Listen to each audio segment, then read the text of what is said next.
हम लोगों ने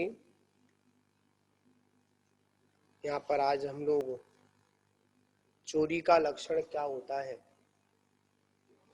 इसके बारे में आचार्य प्रवर आज हम लोगों को समझाने का प्रयास करेंगे, क्योंकि जब तक हम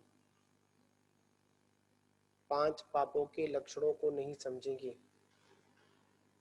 जब तक उनको छोड़ने आदि का भी विकल्प नहीं आएगा, और जब तक हम उनको छोड़ेंगे नहीं, जब तक हमारा मोक्ष मार्ग प्रशस्त नहीं हो सकता है। तो इसी विषय को आगे बढ़ाते हुए कह रहे हैं, अदत्ता दानम इस्तेयम, अदत्ता दानम इस्तेयम।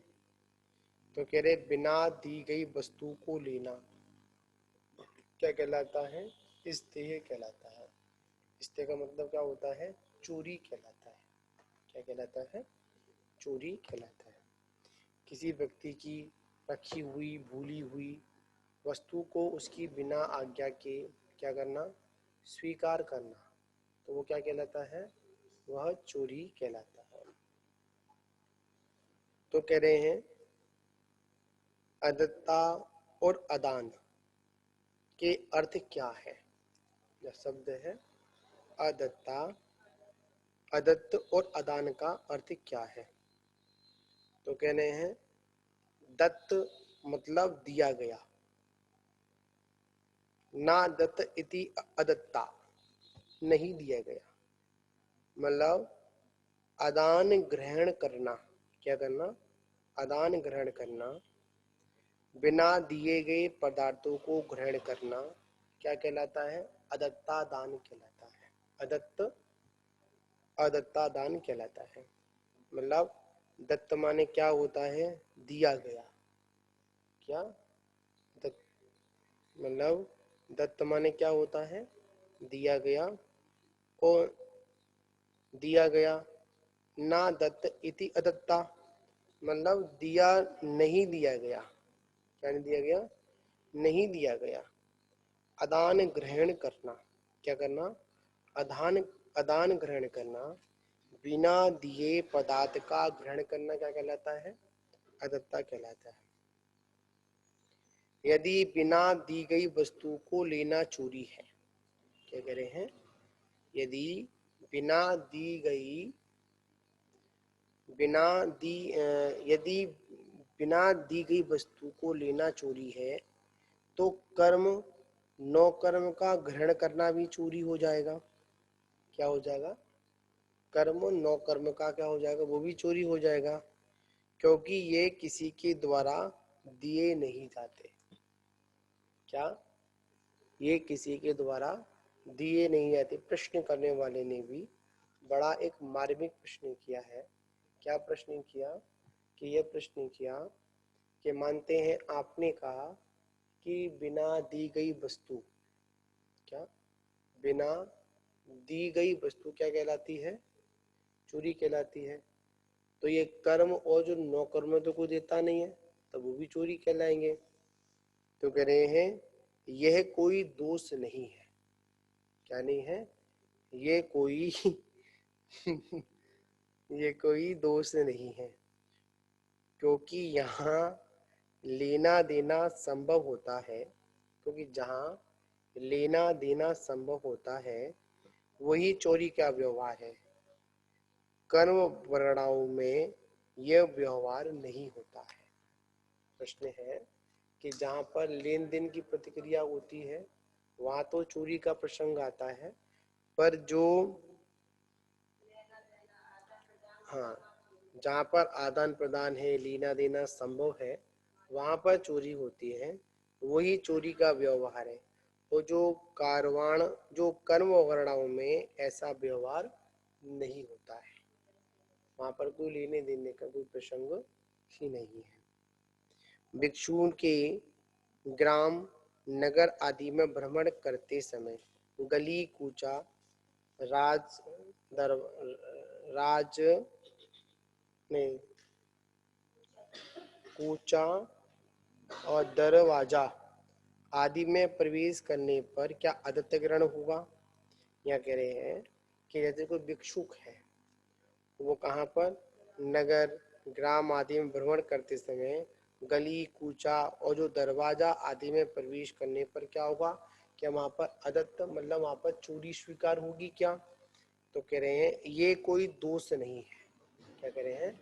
ये कोई दोष नहीं है, क्योंकि साधु जन इन्हीं गली कूचा और दरवाजे से प्रवेश करते हैं, जो सबके लिए खुले होते हैं। क्या होते हैं? सबके लिए खुले होते हैं। बंद या व्यक्तिगत में बंद या व्यक्तिगत में वे प्रवेश नहीं करते हैं। एक जो सार्वजनिक स्थान है वहां पर प्रवेश करने में कोई भी आपत्ति नहीं है। वो ऐसे स्थानों पर प्रवेश नहीं करते हैं जहां पर व्यक्तित्व मतलब कोई उसका विशेष स्वामी हो। क्या हो? विशेष स्वामी हो। व्यक्ति विशेष का पाबंदी है। और जो सार्वजनिक स्थान है जैसे सड़क है, कुआं है, क्या है? सड़क है, कुआं है, ये कभी किसी के नहीं होते। क्या नहीं होते?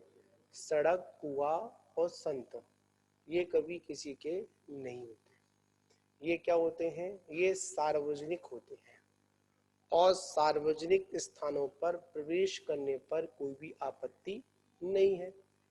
आपत्ति तो वहां होती है जहां पर व्यक्ति विशेष व्यवस्था होती है। जैसे मंदिर है, सार्वजनिक है, यहाँ पर सभी के लिए दरवाजे खुले हुए हैं। यहाँ पर कोई भी आ सकता है, कोई भी आराधना कर सकता है और अपने स्थान को प्राप्त कर सकता है। ये क्या है? एक सार्वजनिक स्थान है। कैसा स्थान है? एक सार्वजनिक स्थान है। सार्वजनिक स्थानों पर आने जाने पर कोई भी दिक्कत नहीं होती है। दिक्कत चोरी का दोष कहाँ लगता है? जहां पर क्या एक व्यक्ति विशेष किसी का एकत्व मतलब एक उस वस्तु का कोई स्वामी हो। जैसे झरना नदी, इसका कोई स्वामी नहीं है। किसका? झरना का, नदी का कोई स्वामी नहीं है। पर समर का, नल का, कुएं का मतलब नल का कौन है? स्वामी है। क्योंकि उसने क्या किया है? उसने अपने स्थान मतलब वहां पर क्या किया है? अब देखिए, आपका कमंडल एक आपका व्यक्तिगत है, उससे बिना पूछे पानी को लेना वो चोरी कहलाएगा। क्या कहलाएगा? आपका कमंडल है और आपके कमंडल को अगर कोई बिना पूछे उसमें से जल आदि ले लेता है, अगर आपकी पुस्तक आदि ले लेता है, तो वो क्या होता है? तो वो चोरी कहलाता है। जैसे आपके पास पुस्तक रखी हुई है तो बिना आज्ञा के लेंगे तो चोरी कहलाएगी। और अगर किसी लाइब्रेरी में अगर वो पुस्तक रखी हुई है तो वहां पर हम बिना पूछे क्या कर सकते हैं? उठा सकते हैं, पढ़ सकते हैं, फिर वहां पर उसको वहां पर रख सकते हैं। तो वहां पर चोरी का दोष नहीं लगेगा। चोरी का दोष कब लगता है? कि जब हम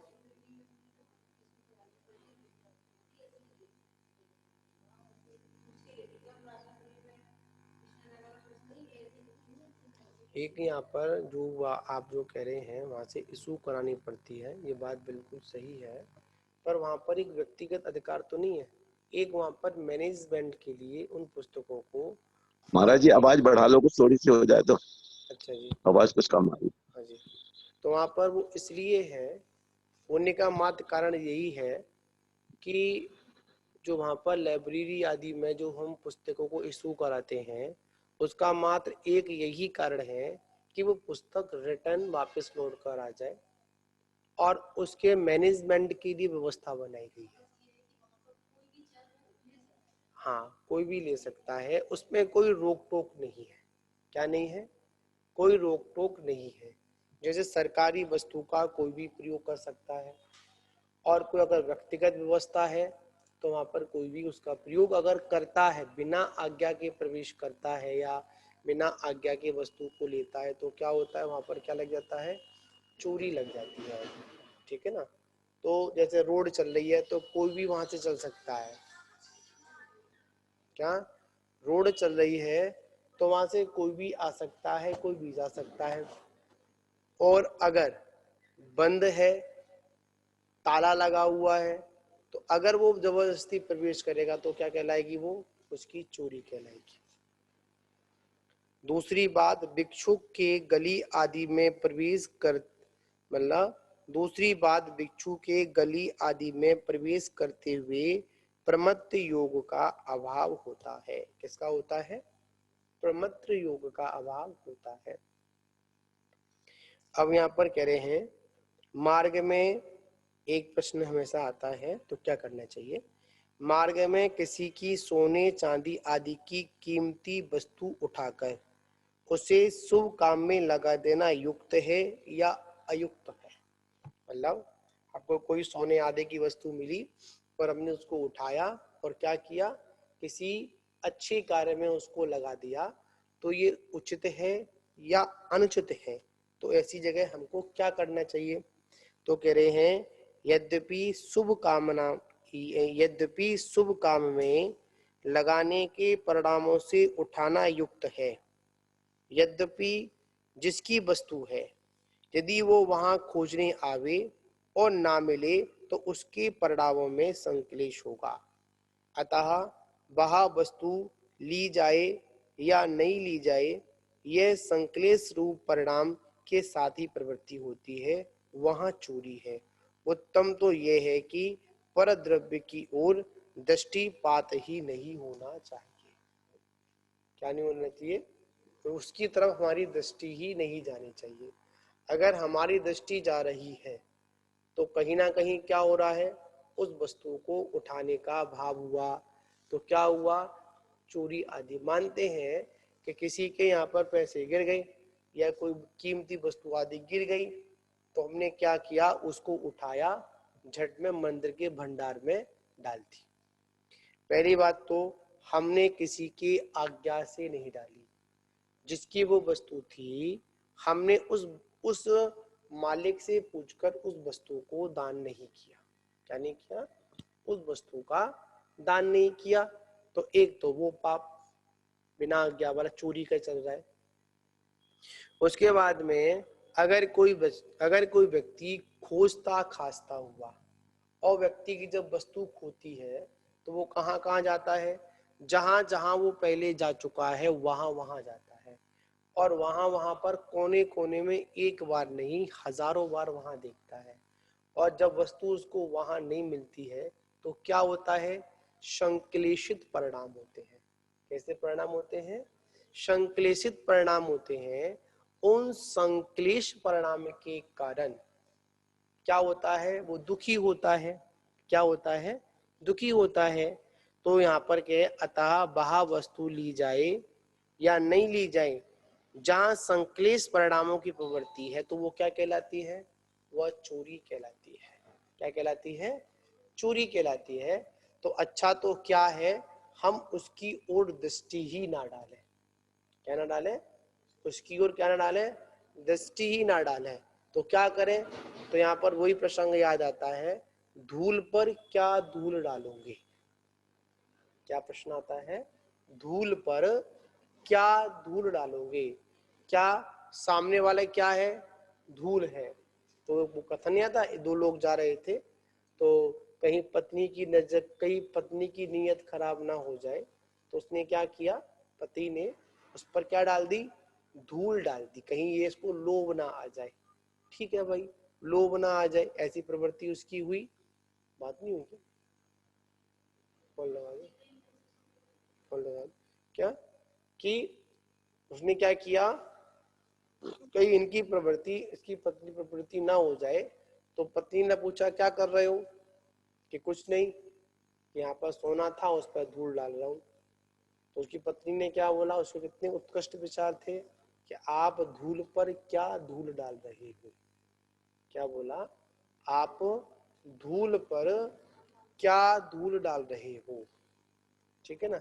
तो हमारा जीवन कैसा होना चाहिए, हमारा जीवन भी कुछ ऐसा होना चाहिए कि जब कोई अगर वस्तु हमको पड़ी हुई मिल जाए तो पहली बात तो यही सबसे बड़ा दोष है कि हमारी दृष्टि वहां पर क्यों गई, पर द्रव्य पर दृष्टि हमारी क्या हमारी दृष्टि पर द्रव्य पर क्यों गई, सबसे बड़ी गलती ये। और हमने जब वस्तु उठाई तो क्यों उठाई, उसको अपना समझ के उठाई।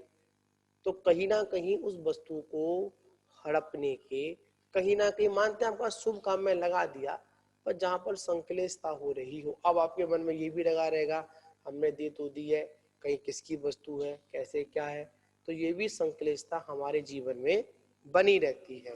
तो आचार्य कहते हैं इससे तो अच्छा यही है आप उस वस्तु को मत उठाओ। अब प्रश्न यहाँ पर ये उठेगा, भाई हम नहीं उठाएंगे कोई दूसरा भी उठा लेगा। अगर हम नहीं उठा रहे हैं तो क्या करेगा, कोई दूसरा व्यक्ति उस वस्तु को उठा लेगा, तो वो उसको अशुभ काम में लगा देगा। तो ऐसे क्या कि तुमने सारे लोगों का ठेका ले रखा है क्या, क्या तुमने सभी लोगों की जिम्मेदारी ले रखी है क्या। ऐसे तो संसार में बहुत सारी वस्तुएं रोज होती हैं और रोज लोगों को मिलती हैं, तो क्या आप सभी वस्तुओं को नहीं। आचार्य कहते हैं कि आप अपने को संभालो, जहां पर आप अपने को संभालोगे तो वहां पर सारी व्यवस्थाएं ठीक ठाक रहेगी। आप अपने व्रतों पर ध्यान दीजिए, दूसरों के व्रतों पर ध्यान नहीं दीजिए। दूसरे का क्या होगा उस पर ज्यादा विचार मत करो। क्या कह रहे हैं, दूसरे का क्या होगा उस पर ज्यादा विचार मत करो, आप तो मात्र एक ही विचार करो कि भाई मेरा क्या होगा अगर मैं ऐसा करूंगा तो। ठीक है ना। तो क्या विचार करना है, मेरे को अपना ही विचार करना है, पर वस्तु का विचार नहीं करना है। ठीक है ना। तो इसी के साथ इस ग्रंथ की अपन विराम करते हैं, द्वितीय ग्रंथ का अपन वाचन प्रारंभ करेंगे।